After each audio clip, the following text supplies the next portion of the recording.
So let's look at addition from a thermodynamic perspective. So addition and elimination can be competing reactions. They're reversible. So we've got this, and it's reacting with that, and it's going to make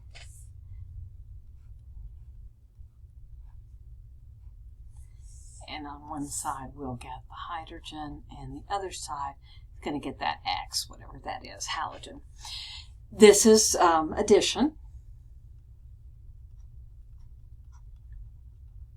Boy, that orange and pink don't go together. But you also have the reverse reaction. You also have elimination.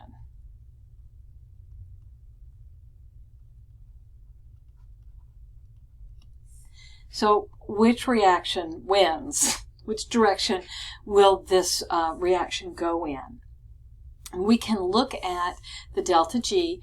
Delta G needs to be negative for a reaction to be spontaneous.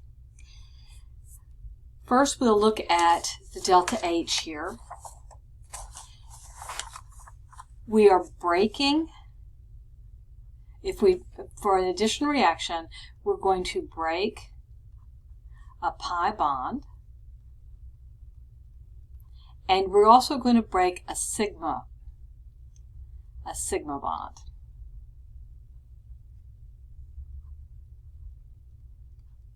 And we're going to make 2 sigma bonds. And it turns out this is favorable. The sigma bonds are stronger than pi bonds, and so we're going to end up with a delta H here of minus 19. And this is, of course, kilocalories per mole. Okay, so for addition, this term is negative. Let's look at the entropy term. On one side, on the reactant side, we have two reactants, and they're going to make one product. So our delta S is going to be negative. That makes this term positive. Okay, so we have a negative term plus a positive term. And so this reaction is going to depend, whether it's favorable or not, is going to depend on the temperature. If the temperature is low, then the entropy term will be small, and then delta G will be negative. If the temperature is high, then the entropy term will be large, and the delta G will be positive and non-spontaneous. So the direction of this reaction is dictated by the temperature. Addition is favored at low temperatures, and elimination will be favored at high temperatures, the reverse reaction. Hydrohalogenation. So with hydrohalogenation, we're adding a proton to one side.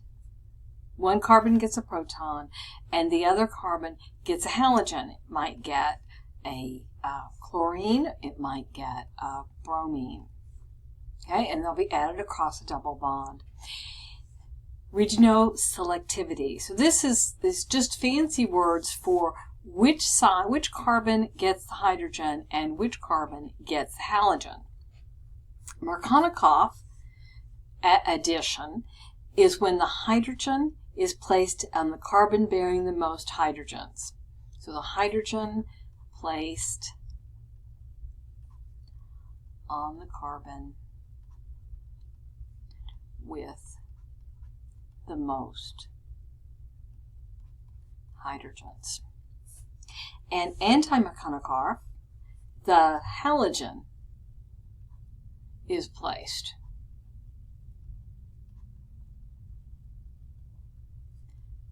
on the carbon with the most hydrogen. And it's placed on the carbon with the most hydrogen. So let's see how that works.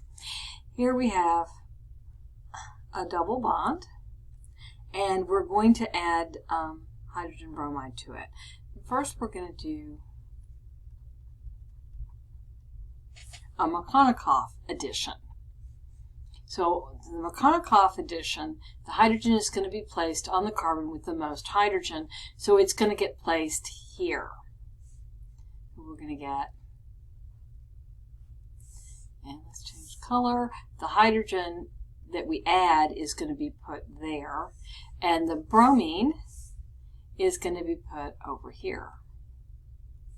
That's a Markovnikov addition. We're putting the bromine on the more substituted position.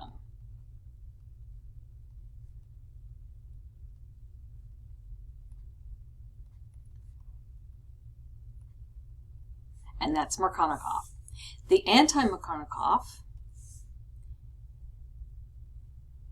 we're going to add hydrogen bromide, and we're also going to add a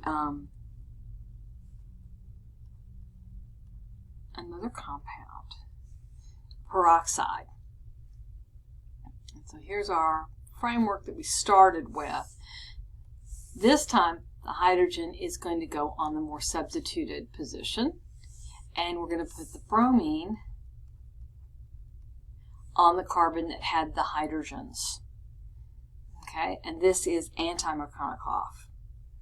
And here we have the hydrogen on the more substituted carbon.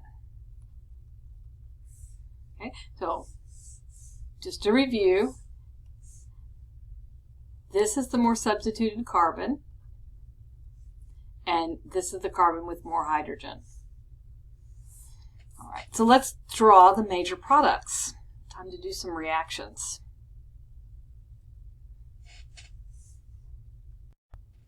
Okay, so this first example, there is no peroxide, so we're going to put the halogen on the more substituted carbon. This is the more substituted carbon. It's got more stuff on it. This pink one has more hydrogen.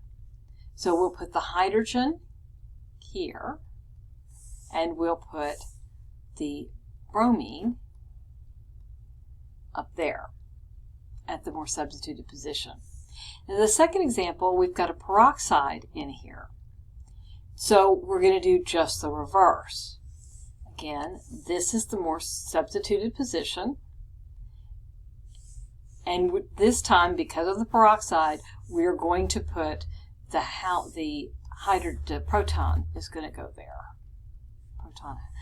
And we will put the bromine here. Okay. The third example, there's no peroxide, so we're going to have a Markovnikov addition. This is the more substituted carbon. It's got more carbons attached to it, and the pink one here is the less substituted position. We're going to put the proton is going to go in the less substituted position, and we'll be putting our bromine in the more substituted position.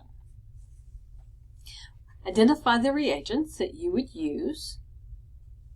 Well, the difference is, well, first, this is a typo. These are supposed to look different. So let's get rid of this. It's supposed to be here. Okay. So in this first example, as amended, We've added the bromine in the more substituted position, and that's our Markovnikov addition. So our reagent is just going to be hydrogen bromide. Here we've added the bromine, in the second one, we've added the bromine at the less substituted position, and so we'll have hydrogen bromide, and we'll also have to have the peroxide, the ROOR.